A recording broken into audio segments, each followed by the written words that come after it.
You're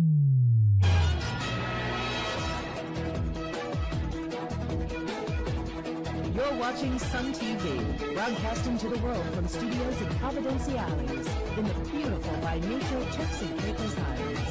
SUNtv, your source for real news as it happens.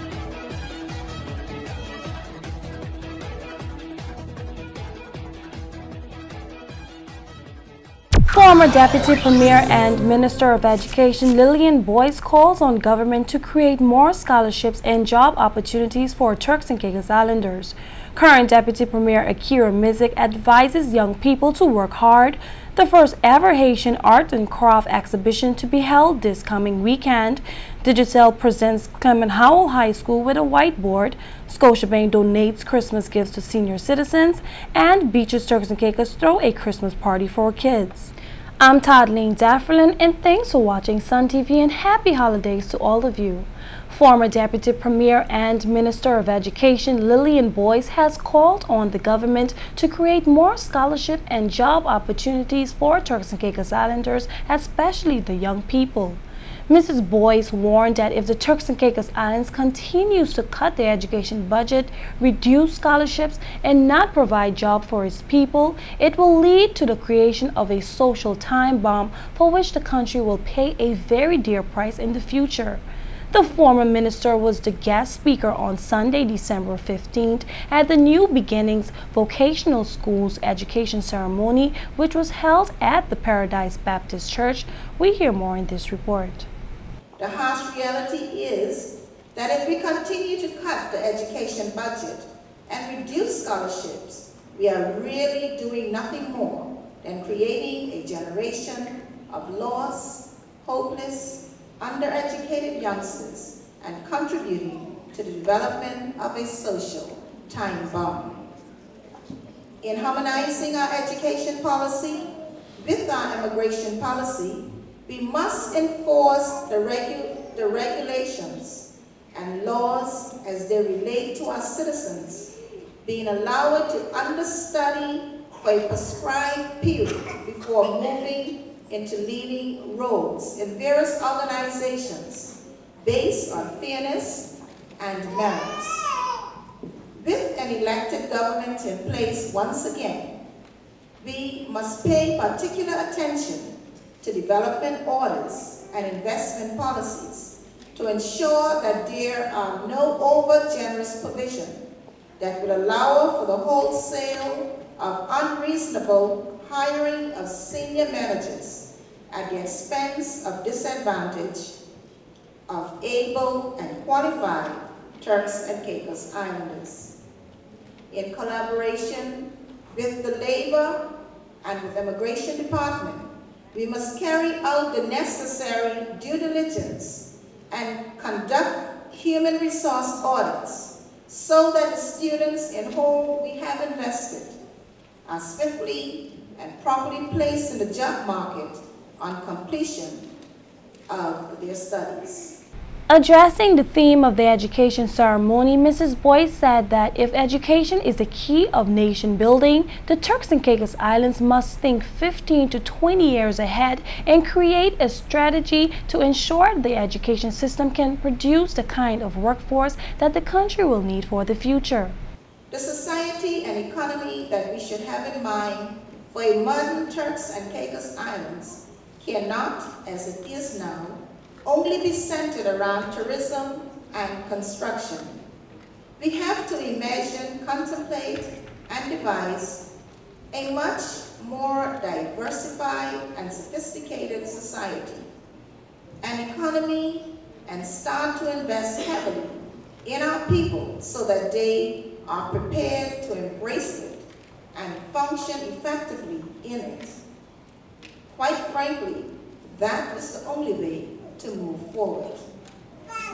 That is why, as a country, we have to harmonize our education policy with our developmental policies, our investment policies, and our immigration policies. And once we get a better sense of the areas other than tourism that we need to develop, we must, as a country, start to invest in our young people again to prepare them well in advance. This is when and how we will be able to demonstrate with a great degree of certainty that we have come of age as a country, because there will naturally be less reliance on imported skilled labor, and our own people would be the dominant players, the movers, the shapers, and leaders in all aspects and sectors of our economy. Stressing that almost every household in the Turks and Caicos Islands benefited from scholarship opportunities, Mrs. Boyce said that now is the time to do what is necessary to ensure that qualified Turks and Caicos Islanders take their rightful place in the job market. By way of background, between 2003 and 2008, the Turks and Caicos Islands experienced an education revolution, which had at its core the fundamentally important concept of preparing a generation of young people to take their rightful place in their own country by ensuring that they were skilled in a wide range of academic disciplines that could meet the growing and changing demands of a modern and dynamic Turks and Caicos Islands economy.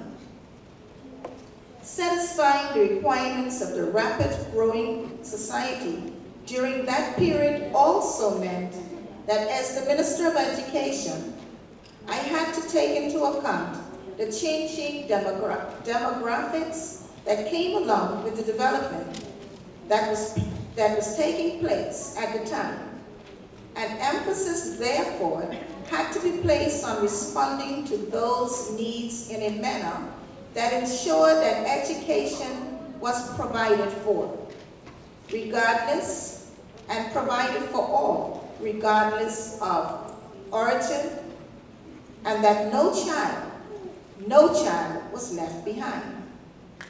All of this, of course, had to be done within a relatively short space of time, because, as is widely known, the boom that the country experienced was sudden, and it was moving at a rapidly accelerating pace. The net effect of that education revolution is that the Turks and Caicos Islands now has more qualified citizens than at any other stage of the country's history, with every family, community, and island being the beneficiary of higher education. In addition, we are one of the most qualified countries per capita in the Caribbean and the rest of the world.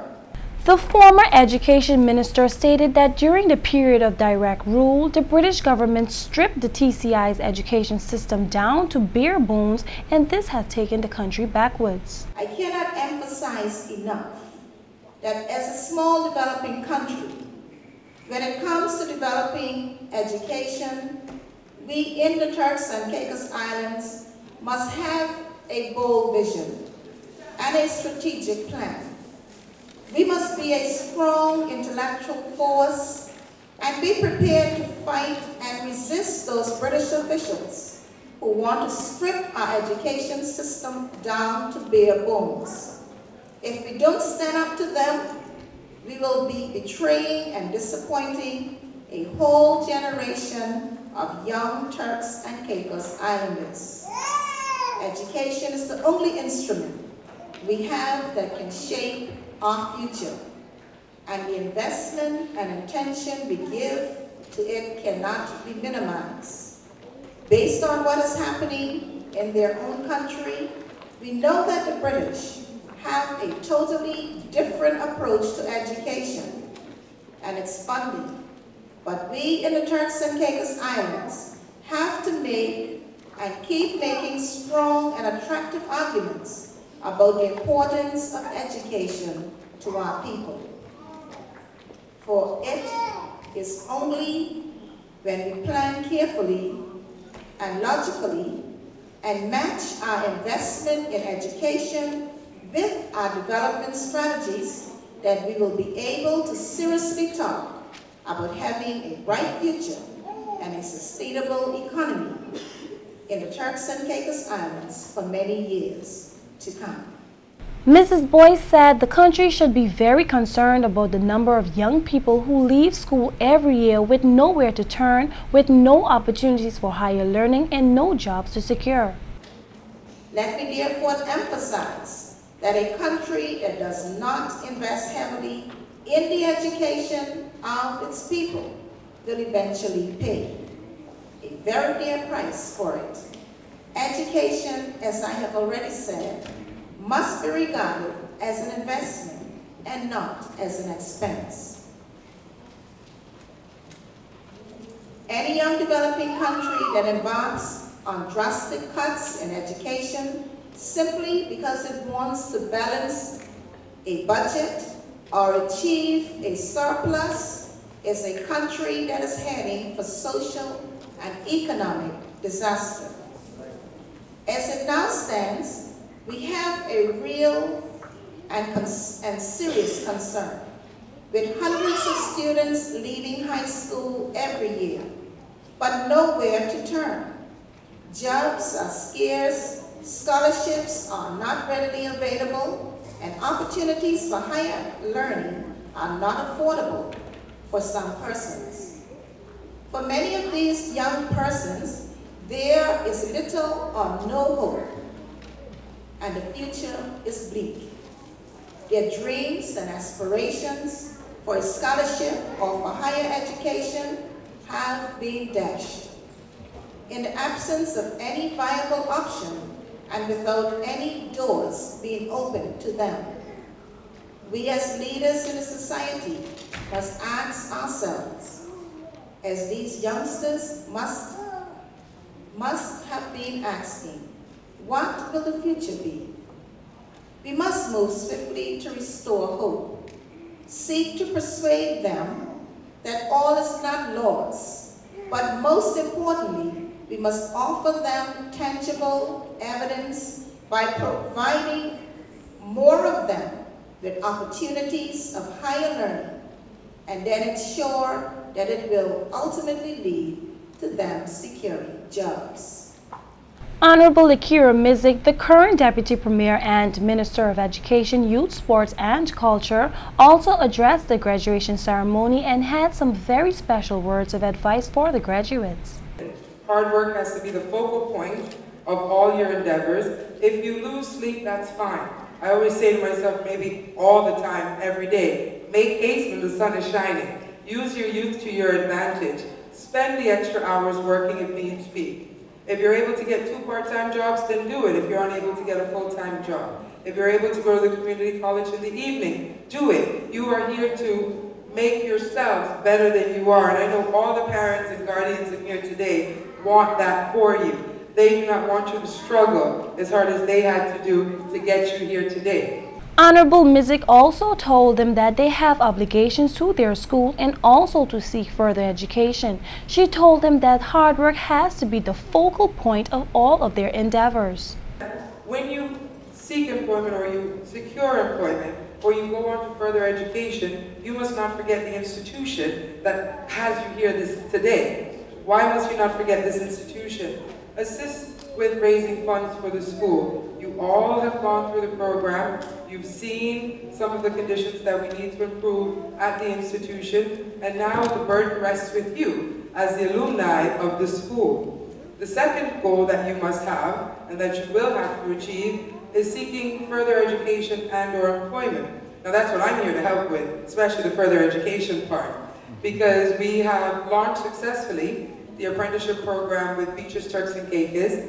In February, we'll have 2 other programs launching, which again gives you an opportunity to introduce yourself to one of the stronger areas of industry in the Turks and Caicos Islands, being tourism or hospitality or construction. As you know, the government has major plans for very, very large developments to come on stream within the next 2.5 years. And we want to ensure that you, the graduates, and later on graduates, take full advantage of these opportunities.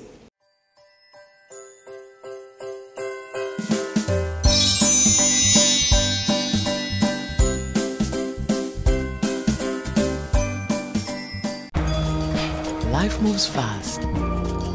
It It's extraordinary what you can see when you take a second look. Capture the extraordinary around you with Digicel's 4G mobile internet. Share the moment instantly with our super-fast speeds on your mobile device. The internet as it was meant to be, only with Digicel 4G. Digicel. Be extraordinary. Principal of the New Beginning School, Mr. Colin Bascombe, who is from Guyana, spoke very highly of the Turks and Caicos Islands and the former Minister of Education, Lillian Boyce. I remember when I was interviewed for this job, I remember Mr. Leo Selver was the PS at the time. He said to me, Mr. Bascombe, I went to school, I attended school in Guyana, and I know that the Guyanese are sharp people. That's what he said to me. He said, I would like you to go to the school there and make a difference. And that has stuck at the back of my head even until now. I remember the first meeting I had with the then minister, and the questions. She was a very detailed person, and she wanted every little thing to be known. And I can remember going home and I'm saying, boy, the minister is very detailed. She wants to know what's happening, what's going to happen, where you're going. And so I was very pleased to be able to report at the time where we were going. I am one of those Caribbean, South American. When I say South America, please allow me to say that because my country is not considered a Caribbean country, but we share the similar history as the Caribbean. So they call us Caribbean people also. So I'm one of those Caribbean folks or educators who believe that our Caribbean nations should at all times promote their own. Haitian artists have been known to produce some of the finest arts and craft products anywhere in the Caribbean. Residents of the Turks and Caicos Islands will get a first-hand opportunity to see some of these outstanding works from those Haitian artists at the first ever Arts and Craft exhibition, which will be held in the conference room of the Regent Village upstairs, the Vic's restaurant, this coming Saturday and Sunday. The Haitian artists will not be coming to the TCI, but their works will be on display. Margaret Lemaire, the second consul for Haiti in charge of the commercial and culture affairs, tells us more about this event. I meet with Mr. David Bowen different time. We explore different possibilities of exchange already, and we decided at the consulate to have the first art and craft exhibit. Haiti, we already have something like that, but it's a big thing. We have it every year. We call it Artisanat en Fête. It's a fair, and it's an exposition where we have hundreds of Haitian and artists and artisans who exhibit their product to the general public. And we use that same event for Christmas again, for people to have, how do you say that, national item made for gift, for Christmas gift, etc. So the first initiative of the consulate is to have a smaller quantity of artists and artisans, and there will be 23. They won't be here. They will send a representative, Miss Savannah Savary. She's an artist herself. She will expose also her product. She does a lot of jewelry and different things. And she will be here on Friday to assist the consulate on that activities. And then, like I told you, the artists won't be there, but we'll have their product. And we'll have a range. We'll have iron cut. We'll have wood sculpture. We'll have jewelry. We'll have sandals and bags. We'll have clay. We'll have painting on tissue, on fabrics, painting on fabrics. We'll have scarf handmade. We'll have different items that the Haitian people produce, and they're going to be high-end product for high-end clientele, and that initiative is respond to the desire of the Haitian government to promote the richness and diversity of the Haitian artists and artisans, and also to give them another market, to help them to find another market and exhibit their talent to an international community.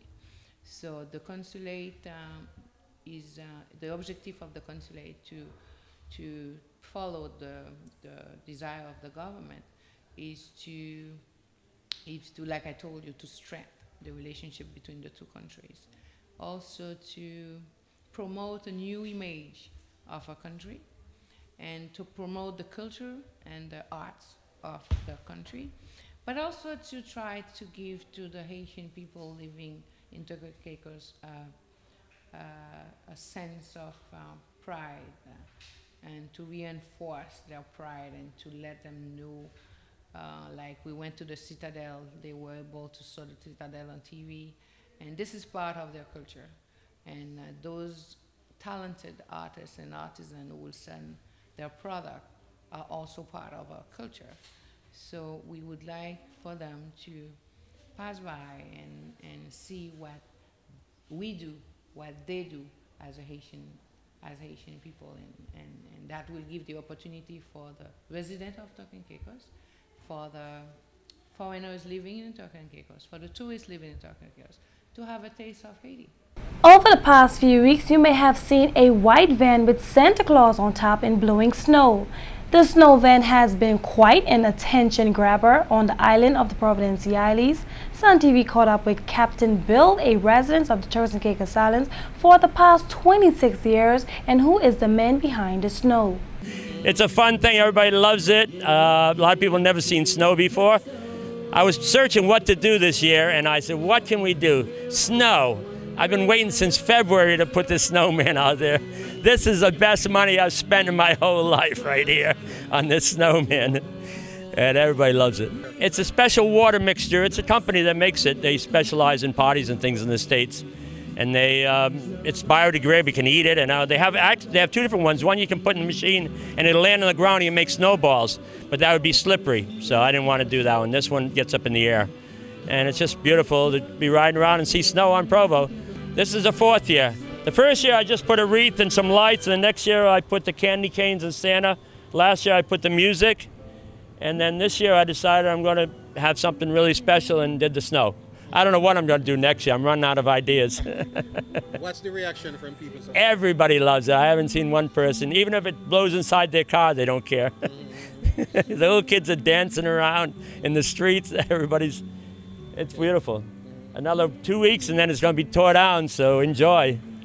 The Clement Howell High School recently won a new high-tech whiteboard when they participated in a Digicel promotion.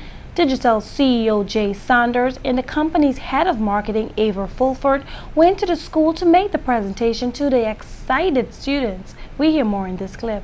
Now, we ran a back-to-school competition during the months of September and October, and Clement Howell High School actually ended up winning this fantastic interactive whiteboard. So it's going to make a big difference in their learning. It's brought technology into this classroom, and it's going to make a difference for both the teachers and the students. And we're very happy as part of our Christmas campaign. Our theme is Brighten Someone's Christmas, and I'm sure that this will brighten Clement Howell just a little bit in their new school term. This interactive whiteboard that we're donating today was actually part of our summer promotion, and the Clement Howell High School won it. But even more so than just as a gift that we're giving back, it signifies we're us trying to get students more into math and science and make their learning more and more interactive. A number of studies have been done that showed that kids learn better when they can be more involved instead of just being the traditional drill and practice, sitting down, listening to the teacher, going over the steps and not being able to become a part of it. that kids learn better when they're able to be more interactive. They'll be able to contribute to the teaching, where they can learn or at their own pace. You don't have to be worrying about writing down notes before the teacher rub it out. I remember when I was a student, and by the time you get to the middle of the notes, the teacher's rubbing it all out, and you can't. And so you only get half the notes, and then you give them half the answers back, and then they fail you. And that's not very good. So now one of the things what the interactive board does is that it allows you to be able to pay more attention to the teacher, and you don't have to worry about writing while the teacher's teaching. And then they're able to capture the notes, and you're able to get the notes sent to you electronically. And then you can even do even more than that. But like I said, this is our commitment. The reason why we choose gifts like this is because our commitment to try and get kids in the Turks and Caicos, give them the same tools that kids in the developed world, like the United States, Canada, the UK, what they have. Because it's my belief, and it's all of Digicel's belief, that if you've given an opportunity, that you'd be able to compete. You'd be able to compete on the world level. Scotiabank continues its tradition of spreading Christmas cheer to the elderly. Early this week, officials from the main branch presented some food hampers to a number of persons who were all happy to receive the gifts, which were presented by Scotiabank's CEO Cecil Arnold, branch manager Astor Scotland, and bank executive Patricia Adams. Scotiabank's senior sales leader Bruce Humber had this to say about the event. As you know, annually we like to take this time during the holiday seasons to give back to our seniors and those that might need a little extra assistance during the holidays. One of the things that is embedded in our core commitment here as a bank in the community is that we'd like to honor our commitments to our community. So we're always constantly throughout the years doing things, whether it be for the SNAP Center or whatever. Scotiabank tries to be an integral part of the community where we work and do business. On behalf of Scotiabank Turks and Caicos Limited, it is my pleasure to sincerely acknowledge, I guess, a number of our senior citizens and those in need. At this time of year, it's a time for giving. We're proud to be able to supply food baskets to those in need, and I'm sure that they will enjoy and appreciate them through the season. And so on behalf of the Managing Director's Office, we sincerely wish Merry Christmas and a Happy New Year to each and every citizen in the community. Mrs. Jean Lightburn from the Department of Social Services also had this to say. Virgin Mother and a child, Holy Infant, so tender and mild, sleep in heavenly peace, sleep in heavenly peace. SUNtv also heard from some of the senior citizens who received the gifts. I am from Turks and Caicos, Bottle Creek, North Caicos. I appreciate it very much, and I thank you. My name is Almenta Mizik, and I'm very thankful to receiving a gift from Scotiabank. Beaches, Resorts and Spa also did its part by spreading Christmas cheer to hundreds of children from across the Turks and Caicos Islands. The kids had lots of fun with Sesame Street characters, Santa Claus, and there were also lots of food. Eleanor Finfin tells us about the event. Well, this is a part of the Beaches and Sandals Foundation Give Back program. Earlier this week, we were able to bring Christmas joy to both of our sponsored schools and, of course, the Bite community on Saturday. Today, we're basically giving back to the sons and daughters to the 1,700 team member that powers our resort. So we have over 500 kids here. We have face painting, we have Santa Claus, we have the Sesame Street characters coming by, and we're just creating a grand old party, making sure that everybody have a great Christmas. This is an annual event. I've been here 3 years. This is the third one I'm actually hosting. So every year we bring over 500 plus kids here on property to have a feel of what the Beaches, Turks and Caicos experience is like. Well, in addition to the food, we have lots and lots of food.